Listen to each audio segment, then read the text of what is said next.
It all started on a Thursday evening at the monthly HOA meeting. The chairs in the community hall squeaked. The fluorescent lights buzzed.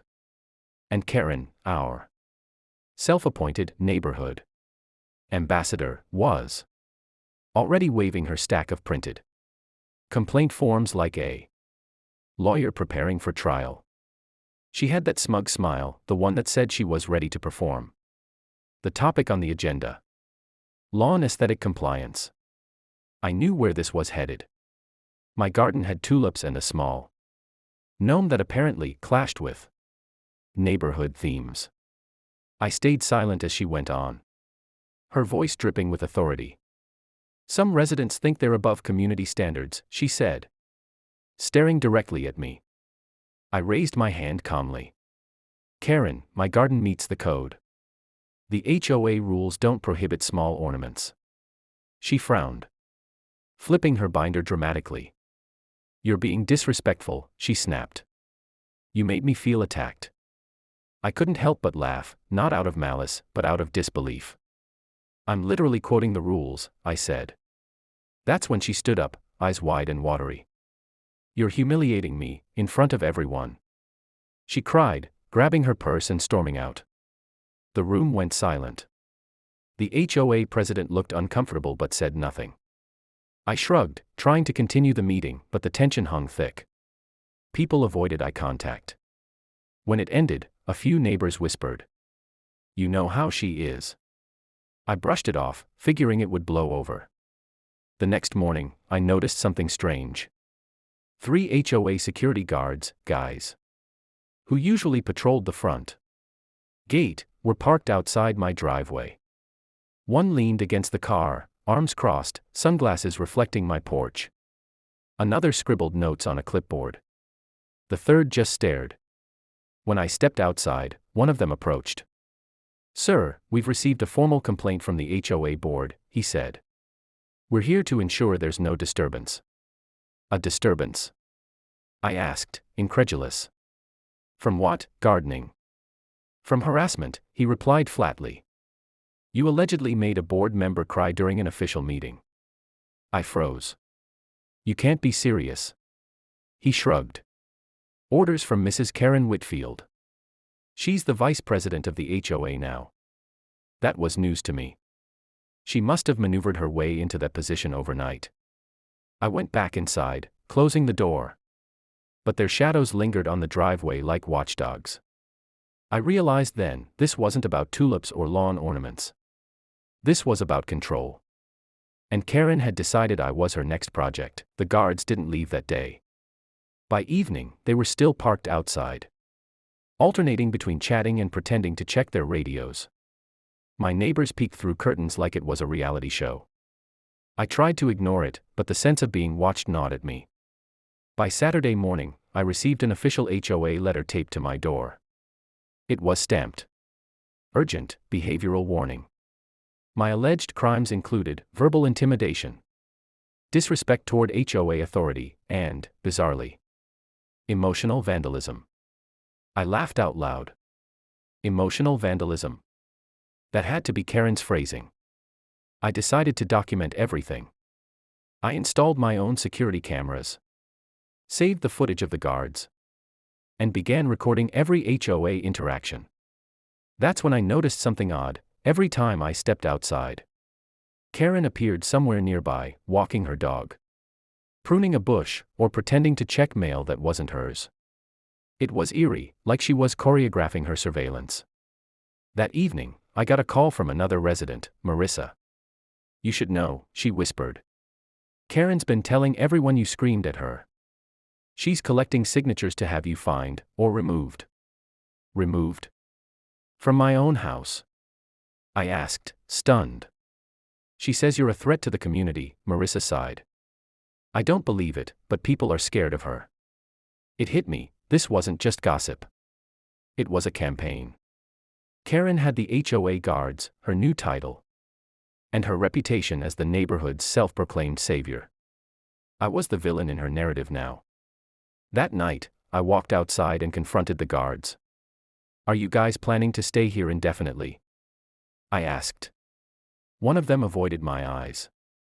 We're under orders until the situation de-escalates. Which situation? I pressed. He hesitated. The one involving Mrs. Whitfield's distress. I almost laughed again. You mean the distress caused by her own drama? He didn't answer. Instead, he gestured toward Karen's house. I turned and saw her peeking from behind her curtain. Phone raised, probably recording me. She ducked away when our eyes met. Back inside, I brewed coffee and sat at my desk. Enough was enough. I drafted an email to the HOA president, attaching photos, timestamps, and footage of the guards. Then I ended it with one line. If this harassment continues, I'll be contacting my attorney. I hit send, feeling a small spark of defiance. But deep down, I knew Karen wasn't going to back down. Not until she got the last word. The following week felt like living inside a bad sitcom with too much budget for security.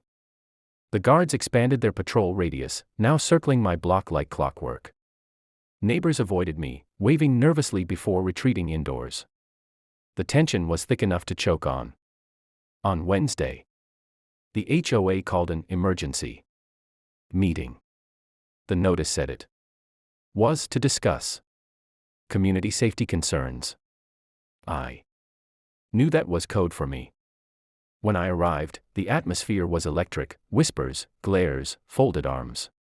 Karen sat at the center table, a box of tissues dramatically placed in front of her. She spoke first.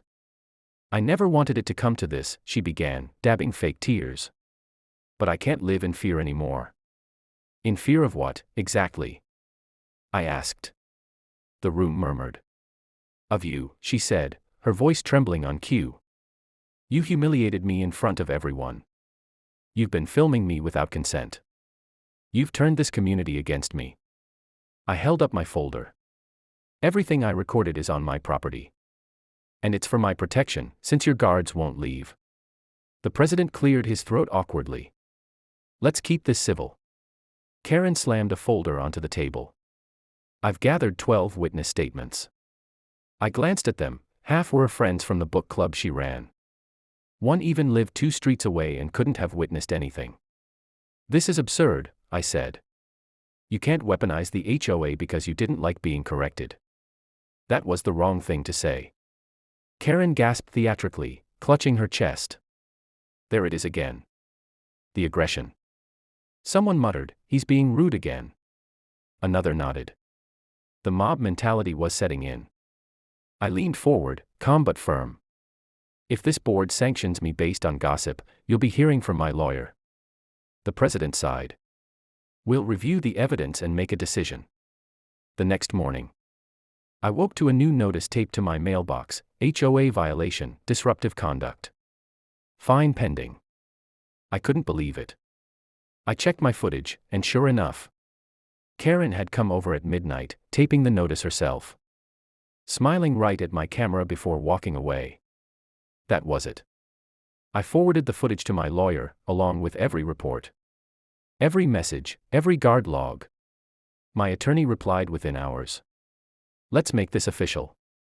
She's crossed into harassment and defamation territory. Finally, the fight was turning. My lawyer moved fast. By Monday, a cease and desist letter was served directly to Karen's door. I watched from my window as the courier handed it to her. She tried to smile, but her hands shook.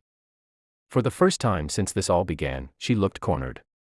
The guards vanished within 24 hours. The HOA issued a statement claiming miscommunication and temporary overreach, but everyone knew what really happened. Karen had overplayed her hand. Still, she wasn't done. A week later, she held a special neighborhood gathering in her driveway, complete with cookies and folding chairs. Her goal was obvious: damage control. She smiled too wide, laughed too loudly, and told anyone who'd listen that it was all a silly misunderstanding. I decided to attend. When I walked up, the chatter stopped.